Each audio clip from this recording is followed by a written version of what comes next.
Mandvi marine sector દ્વારા marine ટ્રાન્સપોર્ટની team દ્વારા દરિયાઈ તટી વિસ્તાર ઉપર આકસ્મિક ચેકિંગ કરવામાં આવ્યું હતું. ચેકિંગ દરમિયાન ખાસ કરીને માછીમારોને કેટલીક બાબતે સમજ પણ આપવામાં આવી હતી.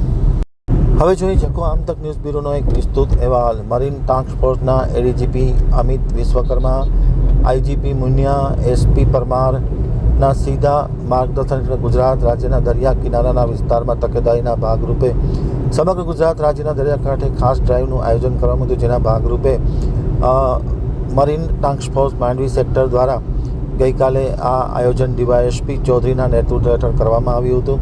સમગ્ર મરીન કમાન્ડોની ટીમ દ્વારા નવી નાળથી ઝરપરા નાળ દરિયાઈ તટી વિસ્તારમાં એક વિશેષ ખાસ ડ્રાઈવ યોજવામાં આવી હતી, જેમાં વિવિધ વિસ્તારોમાં સઘન ચેકિંગ કરવામાં આવ્યું હતું. માછીમારોને શંકાસ્પદ વ્યક્તિ તેમજ શંકાસ્પદ બોર્ડ, ડ્રગ્સ જેવી કેફી પદાર્થની હેરાફેરી જેવા ગંભીર વિષયો ઉપર માર્ગદર્શન આપવામાં આવ્યું હતું. અને આવું કાંઈ સંદિગ્ધ જણાય તો તાત્કાલિક અસરથી મરીન કમાન્ડોને જાણ કરવા માટેની સૂચનાઓ પણ આપવામાં આવી હતી.